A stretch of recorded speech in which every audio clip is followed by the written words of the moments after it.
The largest empire in human history wasn't brought down by a rival army or a single, decisive battle. It collapsed from the inside, poisoned by the very systems it created to keep itself alive. What if the empire's greatest weakness wasn't an enemy, but was built into its design from the very beginning? At its peak in the 1920s, the British Empire controlled nearly a quarter of the world's land and a quarter of its people. From the shores of the Caribbean to the plains of India, from the heart of Africa to the islands of the Pacific, the sun truly never set on its territories. But beneath this grand facade of power and permanence, the empire was already dying. It was being killed by contradictions it could never resolve. This story is crucial because the empire's fall created the world we live in now.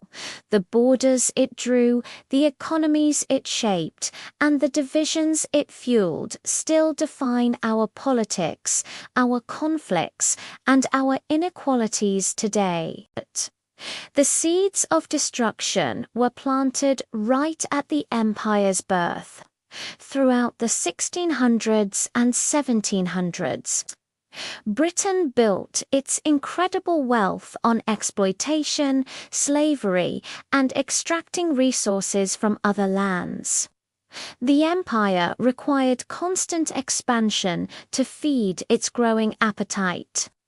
But every new territory it grabbed added more complexity, more cost, and more enemies.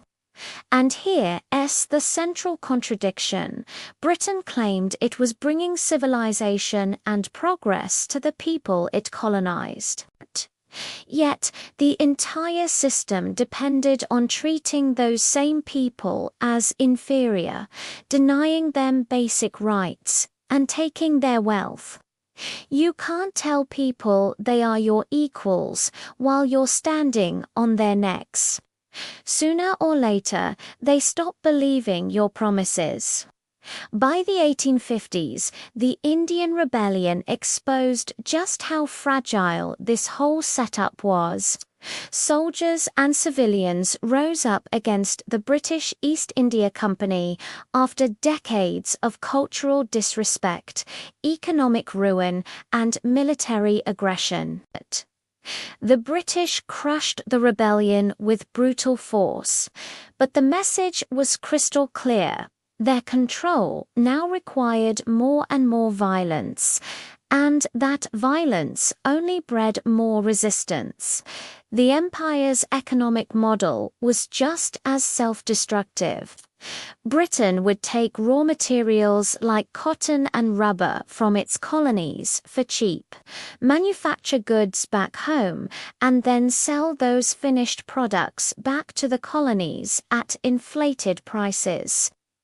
This system deliberately impoverished the colonial economies and made them completely dependent.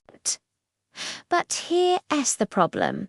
People with no money can't keep buying your expensive goods forever.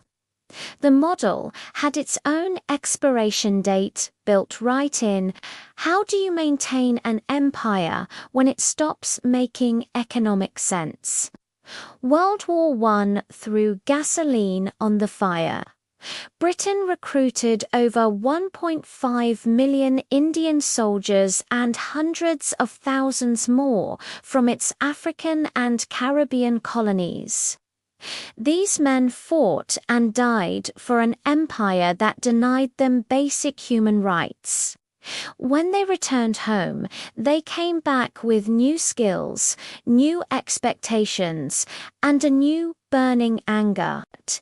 You simply cannot ask people to die for freedom on foreign battlefields while denying it to them at home. The war also bankrupted Britain. By 1918, it owed massive debts to the United States and could no longer afford its massive global military presence. The empire had always been expensive. Now it was becoming unprofitable.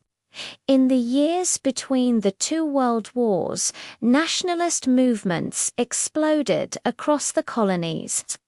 Gandhi's campaign of non-violent resistance in India gained global attention. Independence movements sprang up in Egypt, and Ireland fought fiercely for its sovereignty. Each of these movements learned from the others, creating a powerful, interconnected network of anti-colonial resistance. Then, World War II delivered the final, fatal blow. Once again, Britain mobilized its colonial troops, over 2.5 million from India alone. But this time was different. The shocking defeat of British forces by the Japanese in places like Singapore and Burma shattered the myth of European invincibility. African and Asian soldiers watched as white European forces surrendered to an Asian army. The illusion of racial superiority, a key pillar of colonial rule, collapsed right before their eyes. The war left Britain financially shattered and morally exhausted. Both the United States and the Soviet Union, the New World superpowers, were opposed to European colonialism. Britain had just fought a war to preserve freedom in Europe, while brutally denying it in its own colonies. The hypocrisy was now impossible to ignore. And the most damning evidence of this self-destruction comes from Britain's own documents. We have declassified colonial office papers from the 1930s and 40s, where British officials admit that the empire was becoming unsustainable. They knew the costs were outweighing the benefits, but they couldn't figure out an exit strategy. Economic data shows the financial drain was real. By 1945, the cost of administering and defending the colonies was higher than the wealth being extracted.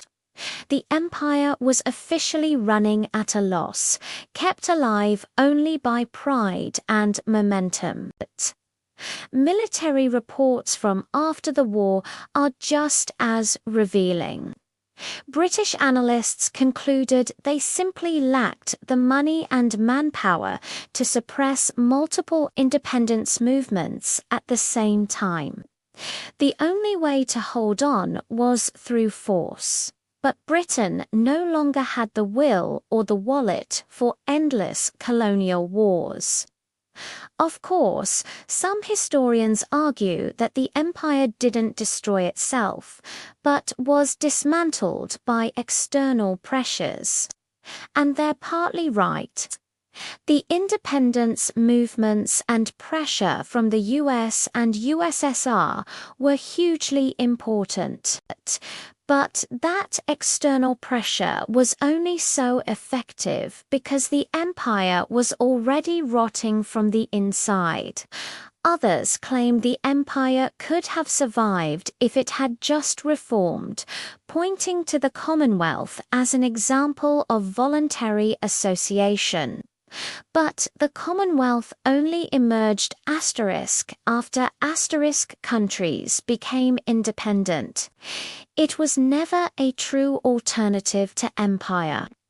The original system was unreformable because exploitation wasn't a side effect, it was the entire point. The human cost of this collapse was immense and tragic.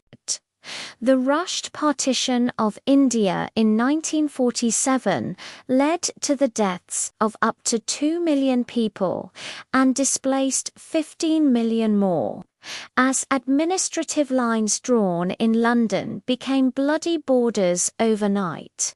Across Africa, arbitrary borders drawn by colonial officials lumped rival ethnic groups together and split unified peoples apart, fueling decades of conflict that continue to this day. In Kenya, the Momo uprising was met with horrific British brutality, including concentration camps where thousands were tortured and died. The economic devastation was just as profound. Colonies that were built only to serve Britain's needs were left with undiversified economies, leading to cycles of poverty and debt that many are still struggling with. So, here's what we know. The British Empire collapsed because its core contradictions became unsustainable.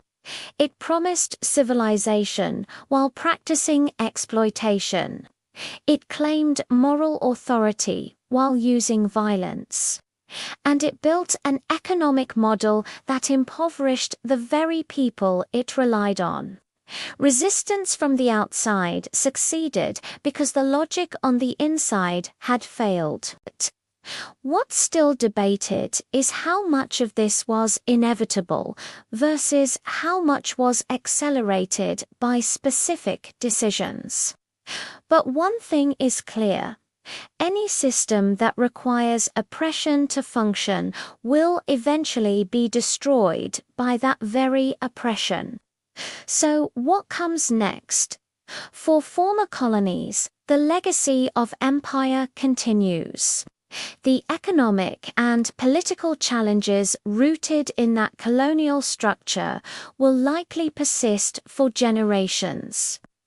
For Britain, the historical reckoning is ongoing, with intense debates over its imperial past. The ghost of the empire still haunts global politics, shaping our modern world in ways we are only just beginning to fully understand. The British Empire's greatest secret was that it killed itself, slowly and painfully, using the very tools it created to survive. Every colony it conquered, every person it oppressed, and every contradiction it ignored just brought the end one step closer. In its ambition to control the world, Britain built a machine that could only, eventually, destroy itself. Thanks for watching. If you want to understand what happened after the empire fell, check out our next video on how colonial maps are still causing modern conflicts. Don't forget to like and subscribe for more deep dives into the history that shaped our world.